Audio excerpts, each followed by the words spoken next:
Բարև ձեզ, սիրելի հեռուստադիտողներ։ Երգիր մեդիայի եթերում մենք ենք մեր պատմությունը հաղորդաշարի հերթական թողարկումն։ Երբեմն պատմությունը մեզ դնում է մի իրավիճակում, որտեղ միակ դաշնակիցը սեփական զենքն է, իսկ միակ հույսը անառիկ լեռները։ 18-րդ դարի սկզբին հայ ժողովուրդը հայտնվեց երկու կայսրությունների՝ Իրանի եւ Թուրքիայի շահերի բախման կիզակետում։ Մեծ տերությունները խոստանում էին օգնություն, բայց իրականում կնքում էին գաղտնի պայմանագրեր, բաժանելով մեր հայրենիքը միմյանց միջև։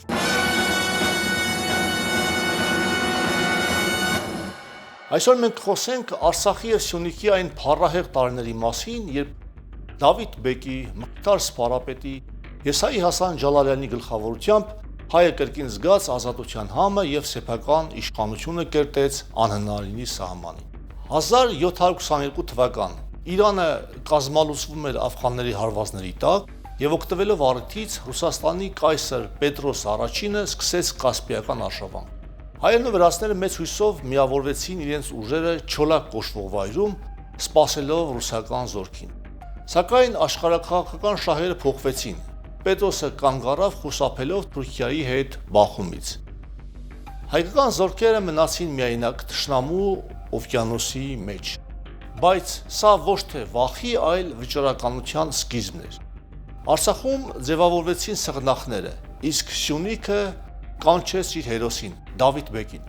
Այս ժամանակաշրջանը սովորական դիմադրություն չէր, հայոց ռազմական հանճարի վերարտնացումն էր։ Երբ կայսրությունները փլուզում էին, հայ զինվորականությունը կերտում էր անհնարինի պատմությունը։ Երևանի հերոսամարտը 1724 թվականին Օսմանյան զորքերը ներխուժում են Արևելյան Հայաստան։ Երևանը պիտի ինգներ օրերի ընթացքում, բայց քաղաքը դարձավ անառիկ ամրոց։ 3 ամիս շարունակ հայ մարտիկները թվով ընդամենը 10,000 դիմագրում են թշնամու 70,000-անոց բանակին։ Երևանը ոչ միայն պաշտպանվում էր, այլև մաշում էր թշնամու ուժերը, քլելով 20,000 օսմանցի զինվորի կյանք։ Այդ 3 ամիսը սոս կորեր չէին։ Դա թանկագին ժամանակ էր, որը հնարավորություն տվեց Սյունիքին եւ Արցախին կազմակերպել եւ դառնալ մահացու թակարդ զավթիչների համար։ Վարանդայի թակարդը, երբ խելքը հաղթում է զենքին։ Արցախի ազգագրական պայքարի ամենափառահեղ եւ դասական դրվագներից մեկը տեղի ունեցավ 1725 թվականին Վարանդայում։ Թուրքական 6000-անոց զորամասը ներխուժեց Գավառ, վստահ լինելով իր հաղթանակի վրա, բայց արցախցիները դիմեցին հնարամիտ մարտավարության։ Նրանք թույլ տվեցին թշնամուն մտնել գյուղեր, տեղավորվել տներում, եւ երբ թուրքերը կարծում էին, թե տիրացել են բնակավայրերին,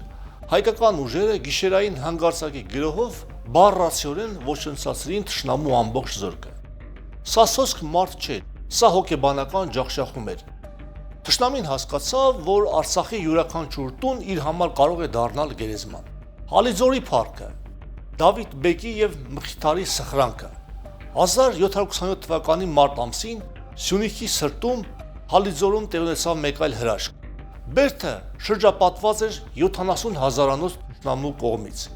Ուժերն անհավասար էին, մեկը 10-ի դեմ։ Մեկշաբաթյա կատաղի մարտերից հետո, երբ թվում էր, թե ելք չկա, Դավիթ բեկն ու Մխիթար Սպարապետը դիմեցին հանդուգն քայլի։ Բերդի տարվածները բացվեցին եւ հայոց մի բուռ զորքը մահաբեր մրրիկի նման հարձակվեց թշնամու վրա։ Խոճապի մատնված օսմանցիները նահանջեցին, դաշտում թողնելով 13000 դիակ եւ 148 ժամանակի հաղթական դրոշ։ Հալիձորը դարձավ հայոց անկոտրում գամքի խորհրդանիշը։ Այս հաղթանակներն այնքան ազդեցիկ էին, որ նույնիսկ Իրանի շահը Թահմասպ II ստիպված ճանաչեց Դավիթ բեկի իշխանությունը, նրան ընդունելով որպես դաշնակից եւ տարածաշրջանի գլխավոր հրամանատար։ Հայը կրկին դարձել էր քաղաքական գործոն,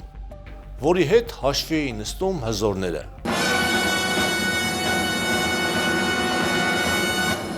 Որոնք են մեր այս պատմության դասերը։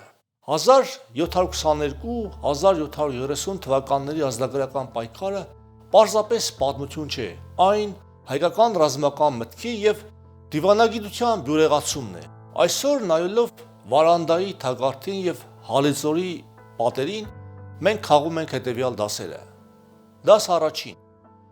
ժամանակի գինը եւ ռազմավարական համբերությունը։ Երևանի հերոսական ինքնապաշտպանությունը մեզ սովորեցնում է, որ Երբեմն կանգնելը եւ հարվածն ընդունելը ոչ թե ազնազոհություն է, այլ փրկության հաշվարկ։ Երևանցիների արյամբ գծված յուրաքանչյուր օրը կենսական թթվածիներ Սյունիքի եւ Արցախի սղնակների համար։ Դասն այսօրվա համար այն է, որ պայքարի մեկ օջախի տոկունությունը կարող է որոշիչ դառնալ ողջ հայրենիքի անվտանգության համար։ Դաս երկրորդ. խելքը որպես անպարտելի զենք։ Վարանդայի դրվագ ապացուցեց, որ թվային գերակշռությունը ոչինչ է ընդդեմ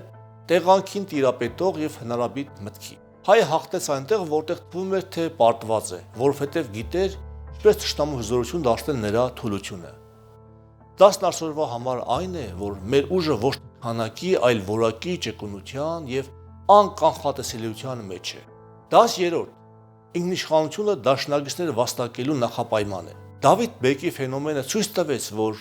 միջազգային հանրությունը եւ հարևան պետությունները հաշվի են նստում միայն նրա հետ, ով տեր է իր հողին եւ ունի սեփական բանակ։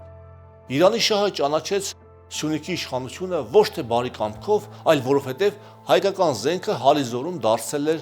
անշրջանցելի գործոն։ Դասն այսօրվա համար այն է, որ իրական դաշնակիցներ ունենում են ոչ թե նրանք, ովքեր օգնություն են խնդրում, այլ նրանք, ովքեր ապացուցում են իրենց կենսունակությունը։ Դաս չորրորդ. ներքին ամրության եւ միասնության ողնաշարը։